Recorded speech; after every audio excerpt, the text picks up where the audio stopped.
محترم ناظرین، مورخین لکھتے ہیں کہ جس وقت حضرت داؤد علیہ السلام کو اللہ رب العزت نے ابھی نبوت سے نہیں نوازا تھا، اس وقت بنی اسرائیل کے اندر سمیع نام کے پیغمبر موجود تھے۔ حضرت یوشع بن نون کے زمانے میں بنی اسرائیل جب فلسطین کی سرزمین میں داخل ہو گئے تو انہوں نے خدا کے حکم سے ان کے درمیان اس علاقے کو تقسیم کر دیا تاکہ وہ امن اور اطمینان کے ساتھ زندگی بسر کریں اور دین حق کے لیے سرگرم رہیں۔ حضرت موسیٰ علیہ السلام کی وفات کے تقریباً 350 سال تک یہ نظام یوں ہی چلتا رہا۔ بنی اسرائیل کے ہر قبیلے کا کوئی نہ کوئی سردار یا بادشاہ ہوتا۔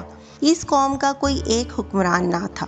اسی وجہ سے یہ قوم آپس میں اکثر و بیشتر برسر پیکار رہتی۔ جب بنی عمالقہ کے ظلم و ستم بنی اسرائیل پر جاری رہے تو بنی اسرائیل نے اپنے نبی حضرت سمیع سے درخواست کی کہ وہ ہم میں سے ایک بادشاہ مقرر کر دیں جس کی قیادت میں دشمنوں کے ظلم و ستم کا مقابلہ کر سکیں۔ حضرت سمیع نے اللہ تعالیٰ سے دعا مانگی اور حضرت بنیامین کی نسل میں سے طالوت نامی ایک شخص کو بادشاہ مقرر کر دیا جو نہایت ہی وجیح اور قوی ہیکل تھا۔ جب قوم عمالقہ کے ظلم اور تشدد حد سے زیادہ بڑھ گئے تو بنی اسرائیل کے بادشاہ طالوت نے جہاد کا فیصلہ کیا۔ اس وقت فلسطین کے بادشاہ کا نام جالوت تھا۔ محترم ناظرین، ویڈیو میں آگے بڑھنے سے پہلے اگر آپ میرے چینل پر نئے ہیں تو چینل کو ضرور سبسکرائب کریں اور اگر ویڈیو پسند آئے تو لائک اور شیئر ضرور کریں۔ قوم عمالقہ فلسطین کے بادشاہ جالوت کے مد مقابل بنی اسرائیل کے بادشاہ طالوت کے لشکر میں ایک کم عمر نوجوان بھی اپنی گلیل کے ساتھ شامل تھا۔ کیونکہ وہ ابھی نو عمر تھا اس لیے اس کو کسی قسم کا اسلحہ نہیں دیا گیا تھا۔ اس نوجوان کا نام داؤد تھا۔ فلسطین کا حکمران جالوت اپنی طاقت اور کثیر لشکر کے میں بنی اسرائیل کو ہر صورت میں غلام بنانے کو تیار تھا۔ طالوت مقابلے کی سکت نہ رکھتا تھا۔ مجلس مشاورت بلائی گئی۔ وہاں یہ طے پایا کہ لشکر میں سے جو شخص بھی جالوت کو شکست دے گا طالوت اس کو نہ صرف آدھی سلطنت سونپے گا بلکہ اس کی شادی بھی طالوت اپنی بیٹی سے کروائے گا۔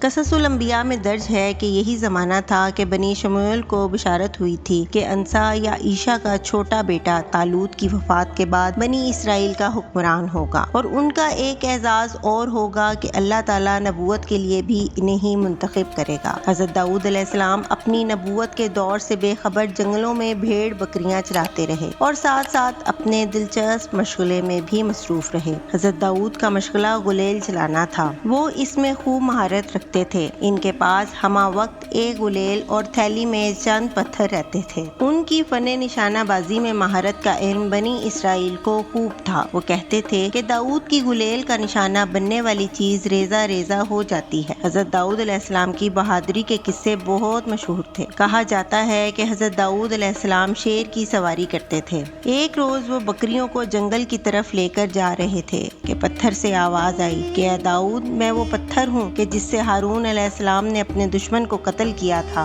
مجھے اٹھا لیجئے، میں کسی دن آپ کے بھی کام آؤں گا۔ حضرت داؤد علیہ السلام کی حیرت ایک فطری عمل تھا۔ انہوں نے پتھر کو اٹھا کر تھیلے میں ڈال لیا۔ کچھ روایات میں آتا ہے کہ 3 پتھر تھے جن کی پکار پر حضرت داؤد علیہ السلام نے ان کو اٹھایا تھا۔ حضرت داؤد علیہ السلام پر حیرت و استعجاب کی کیفیت تو طاری تھی لیکن آپ بالکل خوف زدہ نہ تھے۔ حضرت داؤد علیہ السلام نے وہ تینوں پتھر اٹھا کر اپنی تھیلی میں ڈال لیے کہ کیا دیکھتے ہیں کہ تینوں پتھر آپس میں ضم ہو کر ایک بڑا پتھر بن گئے ہیں۔ اس تخیر کی فضا کو قائم ہوئے ابھی دیر نہ ہوئی تھی کہ بادشاہ جالوت کی جانب لشکر جہاد کے لیے نکلا۔ طالوت لشکر کو لے کر جالوت سے لڑنے تو نکلا تھا مگر جالوت کے بہت طاقتور ہونے اور طالوت کی نسبت عسکری طور پر بہت مضبوط ہونے کی وجہ سے طالوت کہیں ڈرا ہوا بھی تھا کیونکہ اس کا لشکر کمزور اور جالوت کی نسبت کم تھا، مگر وہ خدا پر بھروسہ رکھے ہوئے تھا کہ اللہ اس کو بے یار و مددگار نہیں چھوڑے گا۔ آخر حضرت داؤد علیہ السلام بادشاہ طالوت کے دربار میں حاضر ہوئے اور جالوت سے لڑنے کی اجازت طلب کی تو سب حیران ہوئے کہ آپ تو بہت چھوٹے ہیں، آپ کیسے دیو ہیکل جالوت کا مقابلہ کر سکتے ہیں؟ مگر حضرت داؤد علیہ السلام نے اصرار کیا اور اس بے حد اصرار پر طالوت نے آپ کو میدان میں جانے کی اجازت دے دی۔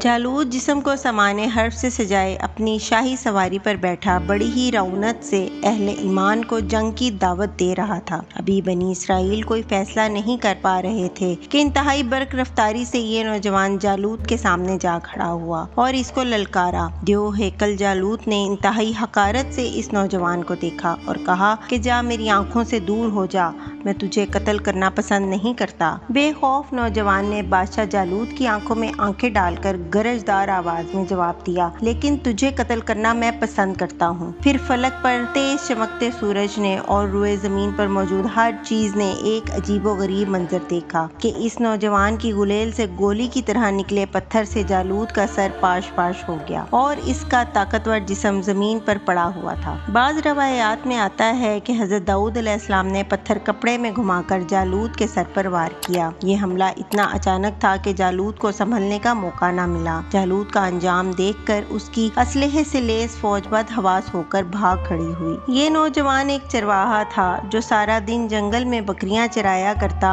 और अपनी गुलेल से बकरियों को जंगली दरिंदों से बचाता। वो अपनी गुलेल को बड़ी सूरत से घुमाता और जंगली दरिंदों का शिकार करता, लेकिन कुदरत ने इस नौजवान के बारे में बड़े फैसले कर रखे थे। अल्लाह ताला ने पहले उसे बनी इसराइल का बादशाह बनाया और फिर नबूवत और रिसालत का अजीम मनसब अता किया। मोहतरम नाजरीन, हजरत दाऊद अलैहिस्सलाम से पहले बनी इसराइल में नबूवत आले लावी बिन याकूब में चली आ रही थी, जबकि बादशाहत यहूदा बिन याकूब में चली आ रही थी। लावी और यहूदा हजरत याकूब अलैहिस्सलाम के बेटे और हजरत यूसुफ अलैहिस्सलाम के बड़े भाई थे, लेकिन अल्लाह ताला ने पहली बार ये दोनों एजाजात नबूवत और बादशाहत एक ही शख्सियत में जमा फरमा दिए। हजरत दाऊद अलैहिस्सलाम अल्लाह ताला के बरगुज़ीदा नबी भी थे और बादशाह भी। कुरान मजीद में इरशाद है कि ए दाऊद, हमने तुम्हें जमीन पर खलीफा बना दिया, तुम लोगों में हक के साथ फैसले करो। कुरान मजीद की सूरत बनी इसराइल में इरशाद है, और हमने बाज पैगम्बरों को बाज पर फसीलत बख्शी और दाऊद को ज़बूर अता की। सूरह निसा में इरशाद बारी ताला है, और हमने दाऊद को ज़बूर अनायत की। ज़बूर अल्लाह ताला की किताब है जो हजरत दाऊद अलैहिस्सलाम पर नाजिल हुई। इसमें 150 सूरतें हैं जो दुआओं और हम्दो सना पर मुश्तमिल है, ताहम इनमें हलाल और हराम और फराइज़ और हदूद का बयान नहीं। ज़बूर के लुग़वी मायने पारे या टुकड़े के हैं। दरअसल ज़बूर के नज़ूल का मकसद अल्लाह ताला की किताब तौरात की तकमील था। ज़बूर तौरात का ही एक हिस्सा या टुकड़ा है। अल्लाह ताला ने हजरत दाऊद अलैहिस्सलाम को दिल नशीं आवाज़ और सहर अंगेज लहन अता फरमाया था। हजरत दाऊद अलैहिस्सलाम जब ज़बूर की तिलावत फरमाते तो इस सहर अंगेज लहन की वजह से चरिंद परिंद, पहाड़, दरिया, समंदर, दरख्त वज में आ जाते और अल्लाह ताला की हम्दो सना में मशगूल हो जाते। इसलिए आज तक लहन दाऊदी ज़रबुल मिसल है। मसनद अहमद में हजरत अबू हुरैरा से रवायत है कि इमामुल अंबिया हजरत मोहम्मद मुस्तफ़ा सल्लल्लाहु अलैहि वसल्लम ने फरमाया कि दाऊद अलैहिस्सलाम पर अल्लाह ताला ने किरात को आसान और हल्का फरमा दिया। हजरत मोहम्मद सल्लल्लाहु अलैहि वसल्लम जब हजरत मूसा अशरी रज़ी अल्लाह ताला अन्हु की तिलावत कुरान सुनते तो फरमाते, अबू मूसा, तुम्हें अल्लाह ताला ने लहन दाऊदी अता फरमाया है। कुरान मजीद की 9 सूरह मुबारका में 16 मुकामात पर हजरत दाऊद अलैहिस्सलाम का जिक्र आया है। मुफस्सरीन के मुताबिक अल्लाह ताला ने पहाड़ों और चरिंद परिंद को और जानवरों को हुक्म दिया था कि जब हजरत दाऊद अलैहिस्सलाम अल्लाह की तस्बीह और हम्दो सना करें तो वो भी इन कलमात को दोहराएं। अल्लाह ताला ने हजरत दाऊद अलैहिस्सलाम को दूसरा मौज़ा ये अता फरमाया कि इनके लिए लोहे को नरम कर दिया। और इरशाद बारी ताला है कि हमने लोहे को इनके लिए नरम कर दिया कि कुशादा ज़रें बनाओ और कड़ियों को अंदाजे से जोड़ो और नेक अमल करो। हजरत हसन बसरी रहमतुल्लाह अलैह और हजरत कतादा रहमतुल्लाह अलैह फरमाते हैं कि अल्लाह ताला ने लोहे को इनके हाथ पर नरम कर दिया।